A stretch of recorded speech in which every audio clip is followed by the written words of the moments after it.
Nih ternyata udah ada yang segede gambreng ini guys, nih ya. Tuh, wih.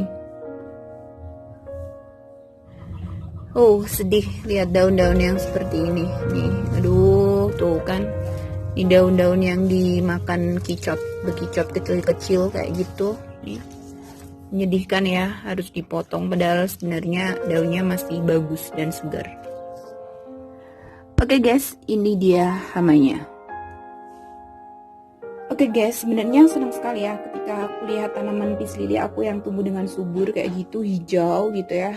Tapi ada sedihnya juga gitu. Tuh, lihat daunnya mengenaskan sekali gitu ya.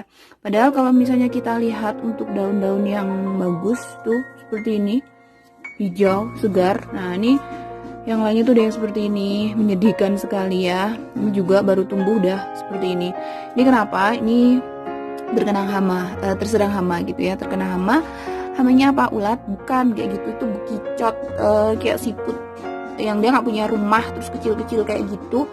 Nah ini tuh susah banget dicari. Kalau misalnya ulat itu kan dicari kayak lebih mudah kayak gitu. Nah ini tuh kalau misalnya dicari di bagian mana gitu ya, yang terkena dianya di mana kayak gitu tuh susah sekali ya. Nih juga ya, nih menyedihkan sekali ya. Nih tanamannya udah daunnya nih yang bagusnya kayak gini gitu kan, ya udah rusak kayak gini. Ini menyedihkan sekali. Nah ini untuk mengatasi ini aku sudah buat larutan fermentasi. Ini fermentasi dari apa namanya, tembakau ya, fermentasi dari tembakau. Ini udah aku kasih botol spray kayak gitu, nanti akan aku spray tapi nggak hari ini ya, ini kan siang, maksudnya ini masih siang dan mungkin nanti sore kayak gitu ya, nanti sore biar nggak menguap gitu. Jadi kalau ini masih panas-panasnya seperti ini nanti kalau aku spray percuma karena kan panas airnya panas terus menguap gitu kan airnya. Nah ini akan aku spray sore atau pagi. Tuh guys, nih seperti ini ya, nih macam hamanya tuh kayak siput tuh kayak gitu, dia nggak punya rumah. Oke, karena hamanya itu berada di bawah apa namanya, di bawah daun, berarti yang kita spray gini ya, bawahnya daun kita balik seperti ini tuh ya, tuh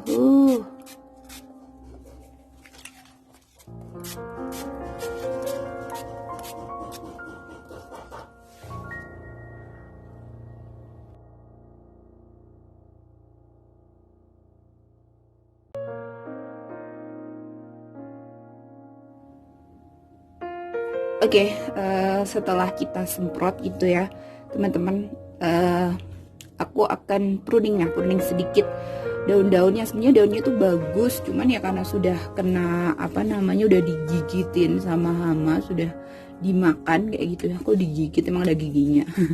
Itu aku pruning gitu. Jadi yang tua yang udah menguning, daun-daun udah menguning itu juga akan aku ambilin kayak gitu. Dan ini akan aku potong juga daun-daun yang rusaknya udah parah banget gitu kan. Misalnya nih, ini akan aku potong, akan aku kurangi. Pokoknya daunnya yang udah rusak kayak gini nih ya, nih kayak gini itu kan udah parah banget, nggak akan kembali juga. Biar nanti tumbuh daun-daun baru yang sudah aku cegah biar tidak terkena hama lagi kayak gitu. Soalnya ini untuk tanaman daun-daun baru nih, baru aja udah digigitin kayak gini nih, aduh nggak jelas ya, nih baru tapi udah digigitin kayak gini kan. Kayak gitu. Jadi lebih baik nih gue pruning juga.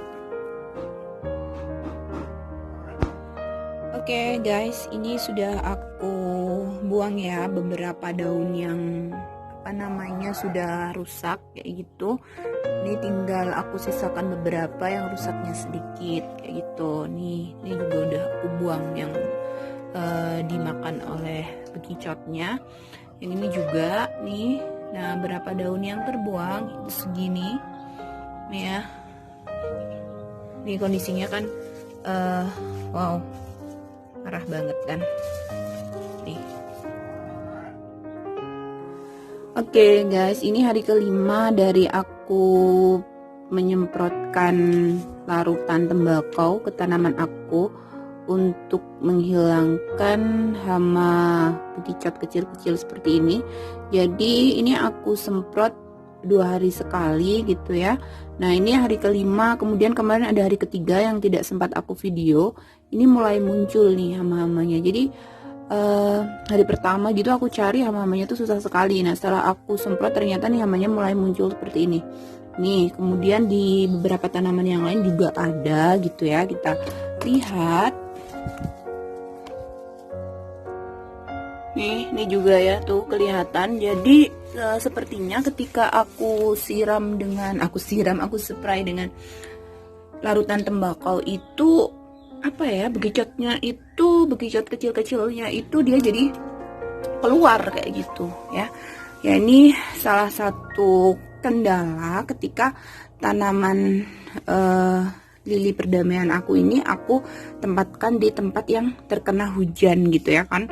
Kalau terkena hujan langsung dia tanahnya basah lembab kayak gitu. Jadi bekicotnya itu mudah sekali menyerang tanaman ini ya. Ya tuh ini juga ada di sini ya. Jadi dia mulai memunculkan dirinya tuh. Cuman tanaman peace lily ini memang ya cukup bisa tumbuh dengan subur ketika aku hujan-hujankan kayak gitu. Jadi aku punya beberapa yang dihujan-hujankan dan ada beberapa yang kemudian aku tempatkan di tempat yang teduh dan tidak terkena sinar matahari langsung. Oke, larutan ini dibilang ampuh membasmi hama bekicot, enggak juga gitu. Cuman ya semuanya butuh proses tentunya.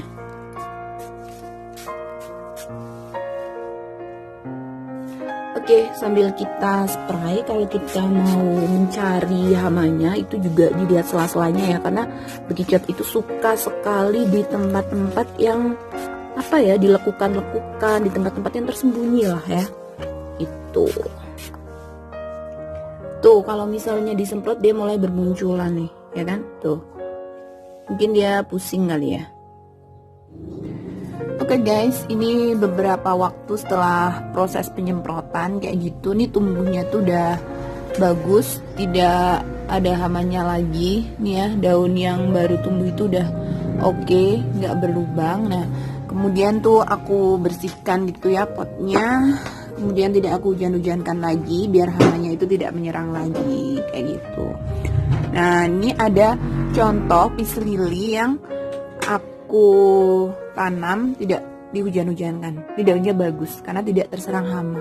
Jadi tidak rigis-rigis kayak gitu ya, berlubang-lubang kayak gitu. Ini juga sedang ada bunganya, kece banget kan. Baunya itu loh khas banget peace lily. Tuh kan, ini daunnya juga segar-segar, hijau, besar-besar kayak gitu ya. Karena ini juga ditanam di pot yang lebih besar kayak gitu. Oke, selamat nanam, selamat berkebun teman-teman.